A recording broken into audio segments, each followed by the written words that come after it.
It is morning and you are putting on a beak. You do not know it is filled with the wrong idea. The dried flowers and herbs you are stuffing into the long curved nose will not save a single life. You believe they will. Everyone believes they will. You pack the beak with rose petals and crushed cloves, because you have been taught that the sickness travels through bad air, a foul, invisible mist that rises from the dying. You believe that if you keep the good smell in and the bad smell out, you will live. You are wrong about almost everything, and you are about to walk into the worst year the world has ever known. This is your life as a plague doctor in 1347. You pull the waxed coat over your body, long, dark, oiled so it reaches the floor. You tuck the leather gloves into the sleeves. You place the wide-brimmed hat over your hood, and finally the mask, the beak, 2 glass circles for your eyes. You look like a creature from a nightmare, and that is almost the point. When you walk down the street, people scatter. Death has come to their door, and you are its messenger. But here is something strange. That ridiculous costume, the one that will be feared for centuries, accidentally does one thing right. The thick coat, the gloves, the full coverage of skin. It keeps the fleas off you, and the fleas are the real killers. You will never know this, but the absurd armor you wear for the wrong reason gives you a small, accidental shield against the right enemy. You step into the street. The smell hits you first, even through the herbs. Bodies, some in the road, some piled. The carts cannot keep up anymore. A man you knew last week is lying against a wall, and you do not stop, because there is nothing you can do.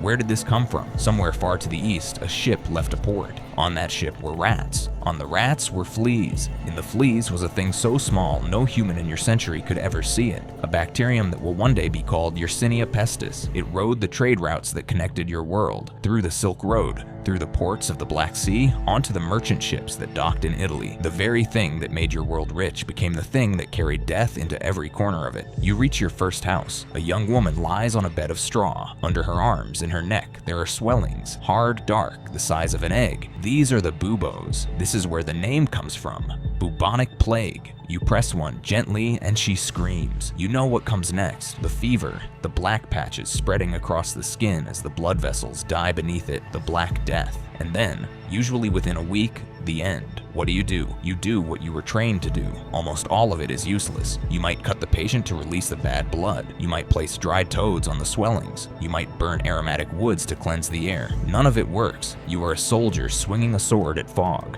But you keep going, house after house, day after day. Why would anyone do this? Some did it for money because desperate cities paid handsomely for anyone willing to walk among the dying. Some did it out of duty, some out of faith, some out of a courage they could not explain. You chose to walk toward the thing everyone else was running from. By the time the day ends, you have written down names. You have recorded deaths. In some cities, your real job is not to heal at all, but to witness, to count, to keep the grim ledger of the dying. Understand the scale of this. In just a few years, this sickness will kill between a third and half of all the people in Europe. Entire villages will vanish. Tens of millions of human beings, mothers, children, kings, beggars, all gone in a span shorter than a childhood. And you walk through the middle of it, doing what little you can. Here's the part that should stay with you. You, the plague doctor, became one of the most recognizable images in all of human history. Your mask is still drawn, still feared, 700 years later, but almost no one remembers that underneath it was a person, a frightened, brave, exhausted human being who got up every morning, put on a costume built from wrong ideas, and walked into the worst suffering their world had ever produced because someone had to.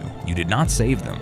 You could not. The knowledge that would have saved them was 400 years away. You were born too early to win, but you were not too early to show up. When the plague finally slows, the survivors inherit a changed world. Wages rise. The old order cracks. Out of this catastrophe will come, eventually, the very science that would have let you understand the enemy. You will not live to see it, but you were part of the story that led there. It is night, and you are taking off the beak. You do not know that you will be remembered. You only know that tomorrow you will put it on again and walk back out into the dark.